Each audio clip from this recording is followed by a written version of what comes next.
City న్యూస్కు స్వాగతం. పేద ప్రజల సంక్షేమమే ధ్యేయంగా సామాజిక పింఛన్లు పెంపుదల చేసినట్లు రాష్ట్ర మంత్రి కొల్లు రవీంద్ర అన్నారు. పేద ప్రజల సంక్షేమమే ధ్యేయంగా సామాజిక పింఛన్లు పెంపుదల చేసినట్లు రాష్ట్ర గనులు, భూగర్భ వనరులు, ఎక్సైజ్ శాఖ మంత్రి కొల్లు రవీంద్ర అన్నారు. 41వ డివిజన్ పరిధిలో మరియు సుల్తానగరంలలో ఎన్టీఆర్ భరోసా పెన్షన్లను ఆయన పంపిణీ చేశారు. ఆయా ప్రాంతాలలో RTC chairman Konakalla Narayanarao, DCMS chairman Bandi రామకృష్ణలతో కలిసి మంత్రి రవీంద్ర పర్యటించి లబ్ధిదారులకు పెన్షన్ సొమ్మును అందజేశారు. అలాగే కొత్తగా మంజూరైన పెన్షన్లను ఆయన పంపిణీ చేశారు. ఈ సందర్భంగా మంత్రి మాట్లాడుతూ రాష్ట్రంలో నూతనంగా 90,000 వితంతు పెన్షన్లను అందజేస్తున్నట్టు తెలిపారు. జిల్లాలో ఉదయం నుంచి పెన్షన్ల పంపిణీ కార్యక్రమం జరుగుతోందన్నారు. కలెక్టరేట్, జిల్లాలోని అన్ని ఎంపీడీఓ కార్యాలయాలలో కంట్రోల్ రూమ్లు ఏర్పాటు చేసి పెన్షన్ల పంపిణీ పర్యవేక్షిస్తున్నట్లు ఆయన తెలిపారు. కూటమి ప్రభుత్వం మంచి ప్రభుత్వంగా ఈరోజు రాష్ట్ర వ్యాప్తంగా కూడా ప్రభుత్వం మరి ఆనాడు పెన్షన్లకి శ్రీకారం చుట్టింది అన్న నందమూరి తారక రామారావు గారు. తర్వాత దాన్ని అనేక సంవత్సరాల తర్వాత 200 అయితే గౌరవ ముఖ్యమంత్రి చంద్రబాబు నాయుడు గారు 2014-19లో మొదటిసారిగా 2,000 రూపాయలు చేయడం జరిగింది. మరి 200 రూపాయల నుంచి 5 రెట్లు పెంచి 2,000 చేసినటువంటి ప్రభుత్వం 10 రెట్లు పెంచి తెలుగుదేశం ప్రభుత్వంలో జరిగింది ఆ రోజున. తర్వాత వచ్చినటువంటి జగన్మోహన్ రెడ్డి వచ్చిన వెంటనే 3,000 చేస్తానని చెప్పి తర్వాత దశల వారిగానే 200 చెప్పని చేస్తే మళ్ళీ కూటమి ప్రభుత్వం వచ్చిన తర్వాత ఒక్కసారి 4,000 రూపాయలు చేయడం జరిగింది. ప్రతి నెల మరి ఏదైతే ప్రభుత్వం రాకముందు ఏప్రిల్ నుంచి స్టార్ట్ చేసుకుని ఏప్రిల్, మే కూడా కలిపి, జూన్ కూడా కలిపి వచ్చిన జూలై 1 తారీఖున 7,000 రూపాయలు ఇవ్వడం జరిగింది. తర్వాత మళ్ళీ వికలాంగులకి 6,000, పూర్తిగా ఈ రకంగా మంచానికి పరిమితమైన వాళ్ళకి 15,000 రూపాయలు ఇవాళ రాష్ట్ర వ్యాప్తంగా గౌరవ ముఖ్యమంత్రి గారు ఇస్తూ ఉన్నారు. ఎన్ని కష్టాలు, ఇబ్బందులు ఉన్నా దాదాపు 64 లక్షల మందికి పెన్షన్లు ఇవ్వడం జరుగుతుంది. ప్రతి నెల 1వ తారీఖున 100% ఇవ్వాలనేది లక్ష్యంగా పెట్టుకుని అందిస్తూ ఉన్నారు. మరి ఈ రోజున మచిలీపట్నం కూడా దాదాపు 30,000 పెన్షన్లు ఉన్నాయి మన మచిలీపట్నం కాన్స్టిట్యున్సీలో. ఇప్పటికి దాదాపు 30% ఆల్రెడీ డిస్బర్స్మెంట్ అయిపోయింది. మరి ఇక్కడ కూడా మరి కొత్తగా గౌరవ ముఖ్యమంత్రి గారు 2023 డిసెంబర్ నుంచి గత ప్రభుత్వం వాళ్ళు ఆపేస్తే మళ్ళీ వాటిని కూడా పేదల సంక్షేమమే ధ్యేయంగా కూటమి ప్రభుత్వం పనిచేస్తూ ఉంది. ఇవాళ ఇంటింటికి వెళ్ళి పెన్షన్ వాళ్ళ కుటుంబ సభ్యులకు అందజేయటమే ఈ కూటమి ప్రభుత్వం యొక్క గొప్ప ఉద్దేశం. ఇవాళ వికలాంగులకి 6,000 రూపాయలు, పూర్తిగా అంగవైకల్యం కలిగిన వాళ్ళకి 15,000 రూపాయలు, మరి 3,000 రూపాయలు ఉన్న పెన్షన్ని 4,000 రూపాయలు చేసి వాళ్ళ పేదవారికి అండగా ఈ ప్రభుత్వం నిలబడతా ఉంది. గత ప్రభుత్వ హయాంలో పేదల సంక్షేమమే పట్టించుకోకుండా మరి పేదలందరూ కూడా వాళ్ళ బతుకులు అలాగే ఉన్నాయి, ఏమాత్రం మారకుండా పేదలని ఆదుకోవాలనే ఉద్దేశంతో కూటమి ప్రభుత్వం ప్రత్యేకమైన ప్రాధాన్యత ఇచ్చి ఇవాళ పెన్షన్ కార్యక్రమాన్ని, ఇంటింటికి వెళ్ళి ఇచ్చే కార్యక్రమాన్ని అందజేయటంలో వాళ్ళ మొహాల్లో ఉన్న ఆనందాన్ని స్వయంగా చూసి మేము అనుభవిస్తా ఉన్నాం. మరి ఇది నందమూరి తారక రామారావు గారితో మొదలైన పేదల సంక్షేమ పథకాలు ఇవాళ చాలా పెద్ద ఎత్తున మరి కూటమి ప్రభుత్వం యొక్క మంచి ఆలోచన ఏంటంటే పేదలు ఎంతోమంది నలిగిపోతున్నారు, ఇవాళ ఆర్థికంగా ఇబ్బందులు పడుతున్నారు. పెద్ద మనసుతో ఆలోచించే వాళ్ళ 1 తారీఖు రోజునే వాళ్ళకి ఎన్నో అవసరాలు ఉంటాయని ఆలోచించి మరి ఈ రోజున ఆయన చేతుల మీదుగా పూర్తిగా ఇబ్బంది పడుతున్నటువంటి కదలలేని పరిస్థితిలో ఉన్న వాళ్ళకి, మంచం మీద ఉన్న వాళ్ళకి 15,000 రూపాయలు ఇవ్వటం అంటే సామాన్యం కాదు. కూటమి ప్రభుత్వం ప్రజల గురించి ఆలోచించే ప్రభుత్వం. ఇలా ప్రతి ఒక్కరిని ఆదుకుంటున్నారు, అన్ని ఇచ్చిన మాట ప్రకారం కాపాడుకుంటున్నారు.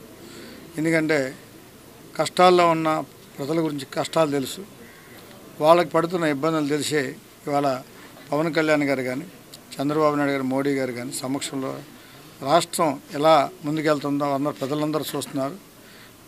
తొందరలో అమ్మఒడి కూడా పూర్తి చేస్తారు. ఇచ్చిన సూపర్ 6ని త్వరలో పూర్తిగా చేయడానికి ప్రభుత్వం కంకణం కట్టుకుంది. ఇవన్నీ సహకరిస్తున్న పెడనలో సిపిఐ ఆధ్వర్యంలో మేడే వేడుకలు ఘనంగా జరిగాయి. పెడనలో సిపిఐ ఆధ్వర్యంలో మేడే వేడుకలు ఘనంగా జరిగాయి. మేడే సందర్భంగా సిపిఐ ఆధ్వర్యంలో ర్యాలీ నిర్వహించారు. బ్రహ్మపురం వివేకానంద పార్కు వద్ద నుండి ప్రారంభమైన ఈ ర్యాలీ బస్టాండ్ సెంటర్ వరకు కొనసాగింది. మార్గమధ్యంలో సిపిఐ స్తూపాల వద్ద ఆ పార్టీ సీనియర్ నాయకుడు కట్టా హేమసుందర్రావు జెండా ఎగురవేశారు. కండవాలు పంపిణీ చేశారు. ఈ సందర్భంగా హేమసుందరం కార్మికులను ఉద్దేశించి ప్రసంగించారు. ఈ కార్యక్రమంలో పార్టీ కార్యదర్శి తుమ్ము చిన్నకొండయ్య, బల్ల గురునాథరావు, గుత్తి పూర్ణచంద్రరావు, భూషణ్, బాలసుబ్రహ్మణ్యం తదితరులు పాల్గొన్నారు. రాజకీయ పార్టీలు అనేవి నాశనం అయిపోయింది. ఎవరికాళ్ళు ఒక పెద్ద పారిశ్రామికవేత్తను నిలబెట్టాలి అనే ఆలోచన తప్ప మరొకటి ప్రజల కోసం పనిచేయాలనేది ఏ రాజకీయ పార్టీ కూడా అనుకున్నటువంటి పరిస్థితి. ఎందుకంటే ఇవాళ బీజేపీ దాని యొక్క ఆస్తులు అంటే ఇక్కడ డబ్బు ఎంత ఉన్నాయంటే 2,440 కోట్ల రూపాయలు దానికి డబ్బు. అంటే భారతదేశంలో ఉన్న అన్ని రాజకీయ పార్టీలు కలిపిన దాంట్లో సగం కదా. ప్రపంచ కార్మిక దినోత్సవమైన మేడేని కార్మికులు ఘనంగా జరుపుకున్నారు. వాడవాడల అరుణ పతాకాన్ని ఆవిష్కరించారు. ప్రపంచ కార్మిక దినోత్సవమైన మేడేని కార్మికులు ఘనంగా జరుపుకున్నారు. ఈ సందర్భంగా వాడవాడల అరుణ పతాకాన్ని ఆవిష్కరించారు. జీవిత బీమా సంస్థ కార్యాలయం వద్ద కార్మిక స్తూపాలపై వివిధ కార్మిక, ఉద్యోగ సంఘాలు అరుణ పతాకాన్ని ఆవిష్కరించాయి. అనంతరం పట్టణంలో బైక్ ర్యాలీ నిర్వహించాయి. All India insurance employees association నాయకుడు కిషోర్ కుమార్, నాగయ్య, సుధాకర్, రాజారావు, జీవిత బీమా ఏజెంట్లు ఈ కార్యక్రమంలో పాల్గొన్నారు. 99% మంది నిరక్షరాస్యులైనప్పటికీ, ప్రశ్నించే శక్తి లేనప్పటికీ, ఆనాటి శ్రమదోపిడిని భరించలేక కార్మికులు ఆ రోజు ఎదురుతిరిగి ఈ కార్మిక హక్కులను సాధించుకోవడం జరిగింది. ఈ కార్మిక హక్కులు సాధించుకోవడానికి ఆ రోజు ఊరక రాలా, కొన్ని వందల మంది ప్రాణత్యాగం చేయడం జరిగింది. వాళ్ళు చిందించిన రక్తం నుంచి ఏర్పడిందే ఈరోజు ఈ ఎర్ర జెండా. మరి అంత కష్టపడి సాధించుకున్న ఈ కార్మిక చట్టాలని ఈరోజు మన కేంద్ర రాష్ట్ర ప్రభుత్వాలు నిర్వీర్యం చేస్తూ ఆ చట్టాలన్నింటినీ తీసేసి కార్మికులకు ఏ విధమైన ఉపయోగం లేనటువంటి సరికొత్త 4 చట్టాలను తీసుకొచ్చారు. మరి వాటిని మనం వ్యతిరేకించాల్సిన అవసరం ఉంది. ఎప్పుడో 18వ శతాబ్దంలో కార్మికులకు అవసరమై మేడే ఉద్యమాలు చేశారు. ఆ రోజు మేడే ఏర్పడింది, జెండా ఏర్పడింది. మరి అప్పటిది ఇప్పటికి అవసరమా అని మీరు అడగవచ్చు. నిజమే, మీరు అవసరం లేదంటే మానేద్దాం. మీరే ఆలోచించండి. మనం ప్రశ్నించే శక్తి లేకపోతే, ప్రశ్నించే హక్కు లేకపోతే మనకు న్యాయం జరుగుద్దా? ఇవాళ వరకు ఎంప్లాయీస్ రిటైర్మెంటే కానీ సందర్భంగా మచిలీపట్నం ప్రజానికానికి, కార్మిక వర్గానికి, శ్రామిక వర్గానికి all India insurance employees association తరఫున శుభాకాంక్షలు తెలియజేస్తున్నాం. ఈ మేడే ఇవాళ భారతదేశంలోనే కాదు ప్రపంచవ్యాప్తంగా కూడా ఘనంగా జరుగుతోంది. మేడే అంటే కార్మికుల యొక్క హక్కుల దినోత్సవం. 8 గంటల పనిదినం కోసం అంతర్జాతీయంగా పెద్ద ఎత్తున ఎగసిపడిన ఉద్యమ స్ఫూర్తే మేడే అని కనుక గుర్తుంచుకున్నప్పుడు ఇప్పుడు జరుగుతున్న మేడేకి అత్యంత ప్రాధాన్యత ఉంది. ప్రస్తుతం భారతదేశంలో రిఫార్మ్స్ పేరుతో, సంస్కరణల పేరుతో జరుగుతున్న విధ్వంసం, కార్మిక హక్కులపై దాడి, లేబర్ చట్టాలన్నింటినీ మార్చి కార్మిక చట్టాలను లేబర్ కోడ్లుగా మార్చడం చూస్తే త్యాగాలతో సాధించుకున్న కార్మిక వర్గం సాధించుకున్న హక్కులన్నీ కూడా హరించేటువంటి పరిస్థితుల్లో ఈ ప్రభుత్వాలు ఉన్నాయని వాస్తవం. మేడే సందర్భంగా ఈ ప్రభుత్వానికి చెబుతోంది ఏంటంటే, త్యాగాలతో సాధించుకున్న కార్మిక హక్కుల్ని కనుక హరిస్తే తిరిగి పెద్ద ఎత్తున విప్లవోద్యమం పెరుగుతుందని చెప్పి గుర్తుంచుకోవాలని చెప్పి, ఏదైతే 10 గంటలకు సంబంధించి, పని దినాలకు సంబంధించి, ఫ్యాక్టరీలకు చట్టానికి సంబంధించి, కార్మికులకు సంబంధించిన హక్కులు ఉన్నాయో, కోడ్లు ఉన్నాయో, వాటన్నిటినీ కూడా లేబర్ చట్టాలన్నింటినీ కూడా ఖచ్చితంగా అమలు చేయాలని చెప్పి లేబర్ కోడ్లుగా మారుస్తామంటే ఊరుకునేది లేదని చెప్పి కూడా తెలియజేస్తారు. కోనేరు సెంటర్ సమీపంలోని క్లాత్ బజార్లో కామ్రేడ్ సయ్యద్ అబ్దుల్లా స్తూపం వద్ద కామ్రేడ్ వెంకటరమణయ్య అరుణ పతాకాన్ని ఆవిష్కరించారు. కామ్రేడ్ వెంకటరామయ్య అరుణ పతాకాన్ని ఆవిష్కరించారు. ఈ కార్యక్రమంలో సయ్యద్ బాజీ, షేరాలి, ఇస్మాయిల్, కృష్ణ, నాగేశ్వరరావు, కుమార్, నితిన్ తదితరులు పాల్గొన్నారు. అరుణ పతాక నీడలో అలుపెరుగని ప్రజాస్వామ్య పోరాటాలు సాగించి అమరులైన కామ్రేడ్ మీకు మా లాల్ సలాం, మీకు మా లాల్ సలాం, జోహార్ అమర వీరులకు. మేడే పోరాట స్ఫూర్తిని కొనసాగిస్తూ దేశంలో పాలకులు తెస్తున్న నిరంకుశ చట్టాలకు మేడే పోరాట స్ఫూర్తిని కొనసాగిస్తూ దేశంలో పాలకులు తెస్తున్న నిరంకుశ చట్టాల రద్దు కోసము, హక్కుల సాధన కోసము ప్రతిజ్ఞ చేసే ఈ మేడే సందర్భంగా ప్రతిజ్ఞ చేద్దాము. ఈ మేడేని జరుపుకుందాము. నూతన ప్రజాస్వామ్య విప్లవ నిర్మాణానికి నడుం బిగిద్దాము. వర్ధిల్లాలి కార్మిక కర్షక ఐక్యత. వర్ధిల్లాలి. చాకిరేవుపాలెం సెంటర్లో బందరు టూ వీలర్స్ అసోసియేషన్ ఆధ్వర్యంలో జరిగిన కార్యక్రమంలో సీనియర్ మెకానికులను ఘనంగా సత్కరించి సభ్యులకు గుర్తింపు కార్డులు అందజేశారు. ఈ కార్యక్రమంలో న్యాయవాది లంకిశెట్టి బాలాజీ, కొల్లు సుబ్బారావు, కె రమేష్ తదితరులు పాల్గొన్నారు. కార్మిక దినోత్సవం సందర్భంగా మచిలీపట్నం టూ వీలర్స్ అందరికీ కూడా ఐడి కార్డు డిస్ట్రిబ్యూషన్ కార్యక్రమం ఏర్పాటు చేయడం జరిగింది. ఒక గుర్తింపు కార్డు ఇవ్వడం ద్వారా కార్మికులను గుర్తించేటువంటి కార్యక్రమం ఈ యూనియన్ తీసుకోవడం అనేది ముదావహం. ఇటీవల మంత్రి గారు మరి మచిలీపట్నం టూ వీలర్స్ అందరికీ కూడా మరి అందరికీ హౌస్ సైట్లు ఇస్తామని, ఉచితంగా ఆయనే ఇన్సూరెన్స్ కడతానని చెప్పి వారు చెప్పడం జరిగింది. ఇల్లు స్థలాలుండి ఇల్లు లేని వాళ్ళకి తగిన ఫండ్ ఇప్పించి ఇల్లు కూడా కట్టిస్తామని చెప్పడం జరిగింది.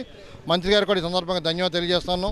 ఎక్కడ చికాగో నగరంలో కార్మికుల యొక్క శ్రమదోపిడీని అరికడుతూ ఆ రోజున కొంతమంది కార్మికులు రక్తంలోంచి వాళ్ళ చొక్కాన్ని ఎగరేసి ఇదే మాకు ఎజెండా అని చెప్పేసి ఆ రోజు చేసిన వాళ్ళ త్యాగ ఫలితాన్ని ఈరోజు మనంతా కూడా గుర్తించాలి. ఆ కార్మికుల యొక్క త్యాగ వల్ల ఈ రోజున రోజుకి 8 గంటల పనిదినం రావడం జరిగింది. ఈ మేడే ప్రపంచవ్యాప్తంగా కులాలకి, మతాలకి, ప్రాంతాలకి సంబంధం లేకుండా కార్మికులందరూ కూడా ఒకే మాట మీద జరుపుకునే పండుగ ఈ మేడే. మేడే సందర్భంగా మచిలీపట్నంలో మెకానిక్ సోదరులందరికీ కూడా పేరు పేరున ధన్యవాదాలు తెలియజేస్తూ రాబోయే రోజుల్లో ప్రభుత్వం మెకానిక్స్ కోసం ఒక కార్పొరేషన్ ఏర్పాటు చేయాలని, మెకానికల్ సంక్షేమం కోసం అనేక పథకాలు కూడా ఏర్పాటు చేసి వాళ్ళకి అందే విధంగా నారా చంద్రబాబు నాయుడు గారు, పవన్ కళ్యాణ్ గారు. ఈ కార్మిక దినోత్సవం రోజున మన మెకానికులందరికీ మరి హృదయపూర్వక ధన్యవాదాలు. అలాగే మన మెకానిక్ సోదరులందరూ కూడా ఈ కార్యక్రమంలో పార్టిసిపేట్ చేసి, అలాగే మంత్రి గారికి మనందరికి కూడా ఇన్సూరెన్స్ ఆయన చెల్లిస్తానని చెప్పారు కాబట్టి మంత్రి గారిని కలిసి డ్రైవింగ్ లైసెన్సుల గురించి, అలాగే ఇళ్ల పట్టాల గురించి, ఇల్లు లేని వాళ్ళకి ఇళ్ల పట్టాల గురించి, అలాగే మనకి కావాల్సిన లైసెన్సుల గురించి ఇన్సూరెన్స్ చేయిస్తున్నారు కాబట్టి మంత్రి గారిని కలిసి ఈ విషయాలన్నీ కూడా ఆయన నోటీస్లో తీసుకెళ్ళి మనందరూ కూడా సహాయ సహకారాలు అందిస్తారని, అలాగే మా two wheeler mechanical welfare association తరఫున స్టేట్ వైడ్గా ఉన్నటువంటి మన మెకానిక్ సోదరులందరికీ కూడా మరి కార్పొరేషన్ ఏర్పాటు చేయాలని చెప్పేసి గతంలో కూడా మంత్రి గారికి తెలియపరుచున్నాము. ఆ కార్పొరేషన్ విషయంలో కూడా కాస్త మంత్రి గారు చంద్రబాబు నాయుడు గారికి తెలియపరిచి స్టేట్ వైడ్గా ఉన్నటువంటి సుమారుగా 10 లక్షల మంది మా మెకానిక్ సోదరులను కూడా గుర్తిస్తారని ఈ సందర్భంగా మేడే సందర్భంగా పెయింటర్స్ అసోసియేషన్ ఆధ్వర్యంలో కోనేరు సెంటర్లో అరుణ పతాకాన్ని ఆవిష్కరించి ప్రజలకు మజ్జిగ పంపిణీ చేశారు. ఈ కార్యక్రమంలో RTC chairman Konakalla Narayanarao, DCMS chairman Bandi Ramakrishna, Motamari Babaprasad, association నాయకులు ఎస్కే బాజీ, బండారు శ్రీను, పవన్ కుమార్, ప్రవీణ్, హాజీ, ఏ సాయి తదితరులు పాల్గొన్నారు. పెయింటర్స్ అసోసియేషన్ ప్రెసిడెంట్ గారికి, సెక్రటరీ గారికి, వైస్ ప్రెసిడెంట్ గారికి, వారి కార్యవర్గ సభ్యులకి అందరికి కూడా నా మేడే శుభాకాంక్షలు తెలియపరుస్తూ ఉన్నాను. ఈ రోజున కార్మికులు పూర్వం అయితే ఇదివరకైతే ఒక సంతలో పశువుల మాదిరిగా వేలంలో కొనుక్కుని వాళ్ళకి 24 గంటలు కూడా వాళ్ళతో పనిచేయించేవాళ్ళు. ప్రపంచవ్యాప్తంగా కార్మికులకి రక్షణ లేని సమయంలో ప్రపంచవ్యాప్తంగా విప్లవం జరిగింది. ఆ విప్లవాన్ని ప్యారిస్లో ప్రపంచ కార్మికులంతా కలిపి కొన్ని నిర్ణయాలు చేసుకోవడం జరిగింది. 136 సంవత్సరాల క్రితం 1889లో మరి ఆ రోజున తీసుకున్న నిర్ణయాలని ప్రపంచవ్యాప్తంగా అమలు చేయాలని, రోజుకి 8 గంటలు మాత్రమే పనిచేయించాలని, అదనంగా పనిచేస్తే అదనపు ఛార్జ్ ఇవ్వాలని, కార్మికులకి పని దినాలని, పని గంటలని నిర్ణయించిన రోజునే మేడే అంటారు. ఆ మేడే ఉద్భవించిన తర్వాతే ప్రపంచవ్యాప్తంగా కార్మికులకి మరి ఒక సంతలో పశువుల్లాగా కాకుండా మనుషులుగా చూడటం అనేది మొదలైంది. మరి వాళ్ళ రోజున కార్మికులు లేనిదే అభివృద్ధి లేదు. అటువంటి కార్మిక దినోత్సవం రోజున నన్ను మరి వాతావరణం కార్మికులందరూ చేసుకుంటా కారణం ఏంటంటే ఆ రోజుల్లో ఎంతో అణిచివేతకి గురయ్యేవాళ్ళు. వారు వర్కర్స్ని, కార్మికుల్ని చాలా ఇబ్బంది పెట్టేవాళ్ళు. ఆ రోజున జెండా, వైట్ జెండా అని వాళ్ళ రక్తంలో ముంచి తేల్చి అదే ఎర్ర జెండాగా కార్థం. ఎందుకంటే అంత ఘోరంగా ఆ రోజుల్లో బానిసలలాగా వాడుకునేవాళ్ళు. అది కాదు, పని దినాలు ఉండాలి, కార్మికుడికి సెలవులు దినాలు ఉండాలి. కార్మికులకి ఒక చట్టం తీసుకొచ్చారు. దాని ప్రకారంగా ప్రతి ఒక్కరు కూడా వాళ్ళతో పని చేయించాలి. ఒకవేళ ఎక్స్ట్రా పని చేయించుకోదలుచుకుంటే ఓటీలు ఇవ్వాలి అనేది ఒక ప్రభుత్వం వాళ్ళకి అధికారికంగా ఇవ్వడం జరిగింది. ఏ సంస్థ నడవాలన్నా దానికి కార్మికులే కారణం. అది చిన్న పని దగ్గర నుంచి హోటల్ కావచ్చు, లేకపోతే ఫ్యాక్టరీలు కావచ్చు, లేకపోతే పెద్ద పెద్ద కంపెనీలు కావచ్చు, అన్నీ కూడా కార్మికులు ఉంటేనే అవి పైకి వస్తాయి. కార్మికులు అనేవాళ్ళు చాలా ప్రేమించి కొడుకుల్లాగా చూసుకున్న ప్రతి సంస్థ కూడా అద్భుతంగా పైకి వచ్చింది. వాండర్ని ప్రేమించిన కార్మికులందరూ కూడా ఫ్యాక్టరీలు పెట్టుకున్నారు, పెద్ద పెద్ద వ్యవస్థలు స్టార్ట్ చేశారు.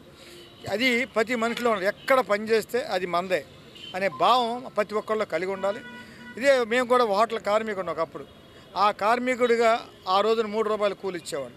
లాస్ట్ జీతం, లాస్ట్ కూలి 10 రూపాయలు. ఆ తర్వాత ఓన్గా వ్యాపారం పెట్టుకోవడం జరిగింది.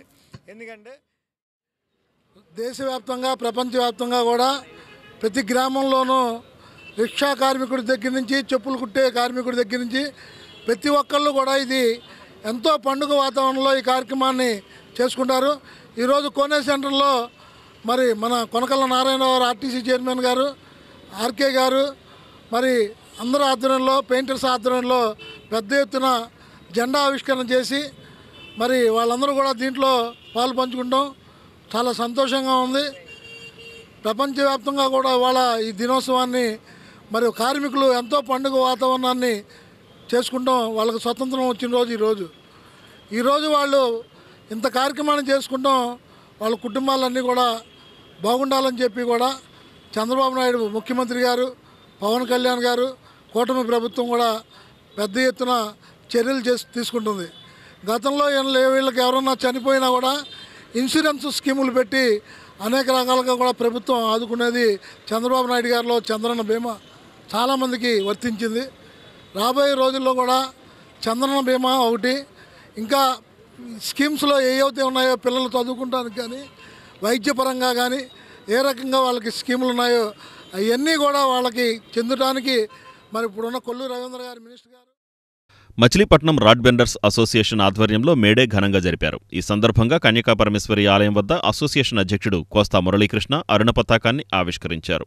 మే 1వ తారీఖున జరిగేటువంటి మేడే ఉత్సవాల్లో ఈరోజు జెండా ఆవిష్కరించడం జరిగింది.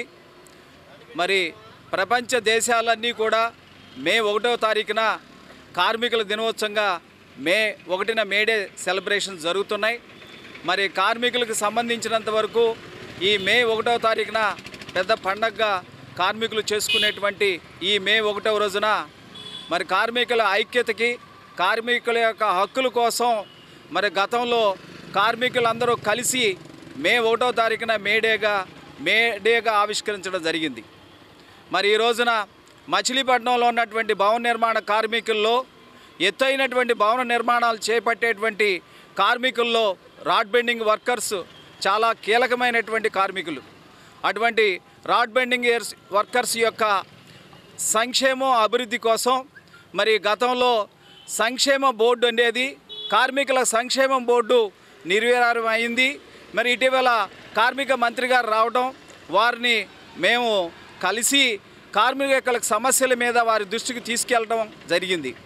ఇవాళ కార్మికుల యొక్క సంక్షేమం, అభివృద్ధికి మరి ప్రభుత్వం చిత్తశుద్ధితో పనిచేస్తుందని చెప్పి ఆశిస్తూ ఇవాళ కార్మికుల యొక్క సంక్షేమానికి సంబంధించినంత వరకు ఎవరైనా ప్రమాదవశాత్తు కార్మికులు మరి మరణిస్తే వారి యొక్క కుటుంబానికి భరోసా నిమిత్తం సింహాచలంలో జరిగిన దుర్ఘటన విచారకరమని రాష్ట్ర మంత్రి కొల్లు రవీంద్ర అన్నారు. సింహాచలంలో జరిగిన దుర్ఘటన విచారకరమని మంత్రి కొల్లు రవీంద్ర అన్నారు. ఈ విషయమై ముఖ్యమంత్రి చంద్రబాబు నాయుడు విచారణకు ఆదేశించి హోంమంత్రి అనిత స్వీయ పర్యవేక్షణలో సహాయక చర్యలు చేపట్టారన్నారు. అయితే దీనిని కూడా వైసీపీ నాయకులు రాజకీయం చేయడం దారుణమన్నారు. శవరాజకీయాలు మానుకోవాలని ఆయన హితవు పలికారు. సింహాచలంలో చందనోత్సవం సందర్భంగా భారీ వర్షాల కారణంగా గోడకూలి జరిగినటువంటి విపత్తులు భవిష్యత్తులో జరగకుండా చర్యలు చేపడతామన్నారు. ఈ దుర్ఘటనపై సమగ్ర విచారణ, తదుపరి చర్యలు తీసుకోవడం జరుగుతుందని మంత్రి రవీంద్ర వివరించారు. ఈ కార్యక్రమంలో RTC chairman Konakalla Narayanarao, DCMS chairman Bandi Ramakrishna, municipal మాజీ chairman Motamari Babaprasad, market yard chairman Kunche Nani తదితరులు పాల్గొన్నారు. మరి చందనోత్సవం సందర్భంగా మొన్న రాత్రి కురిసినటువంటి మరి వర్షానికి అక్కడ గోడ కూలిపోయి దాదాపు 6 చనిపోవడం అనేది చాలా దురదృష్టకరం.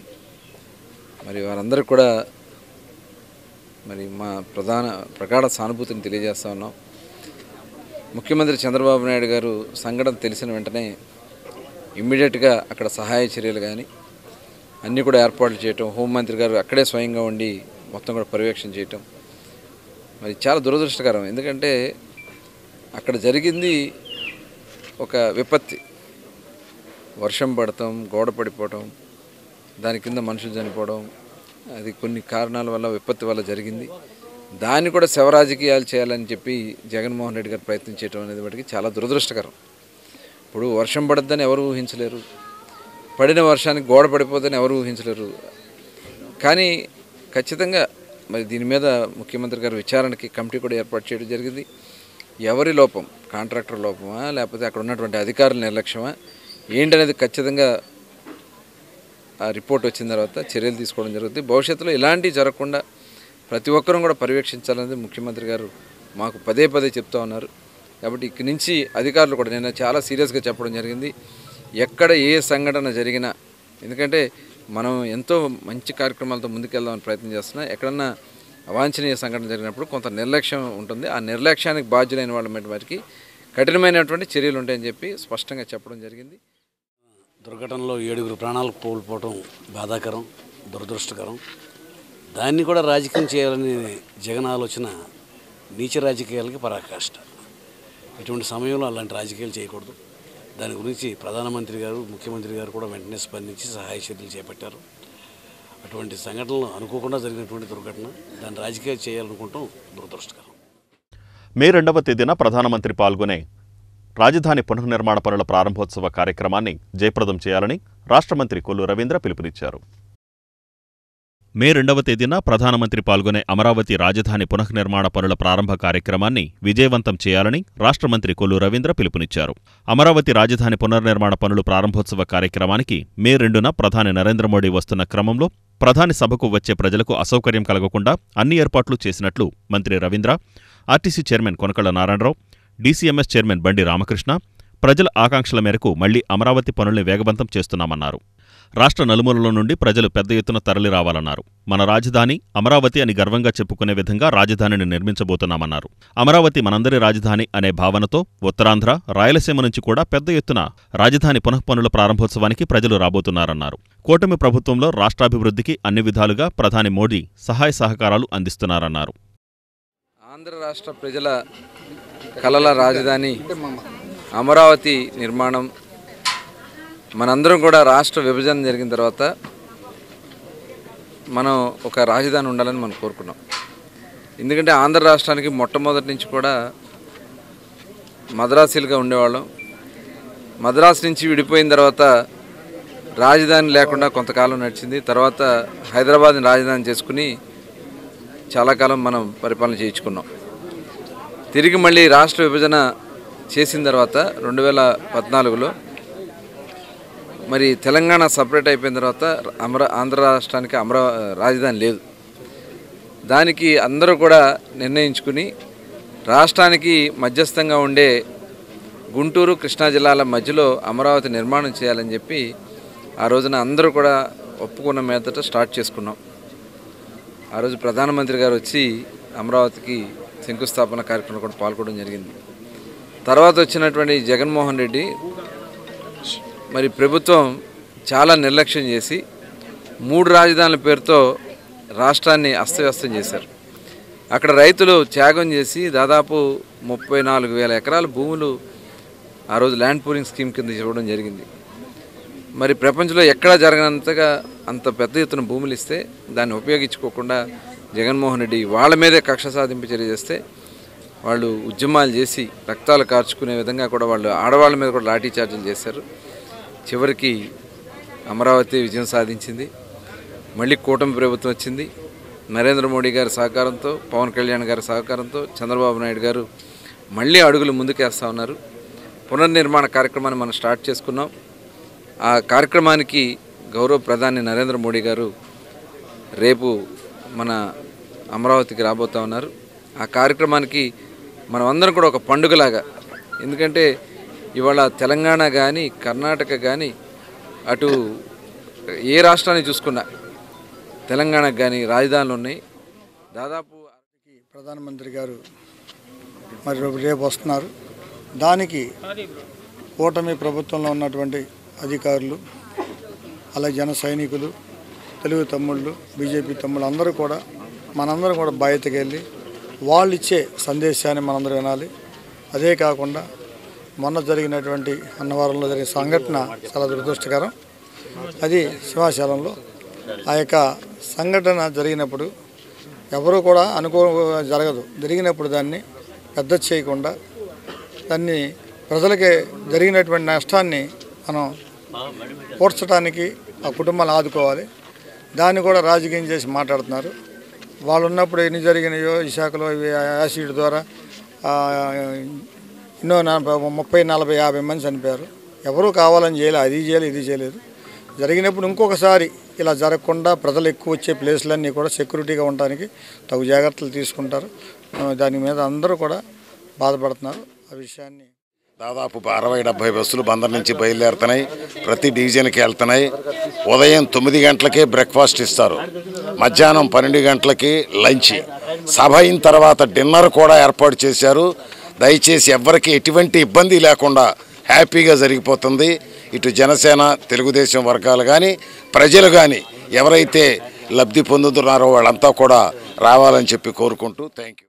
ఈ వార్తలు ఇంతటితో సమాప్తం. నమస్కారం.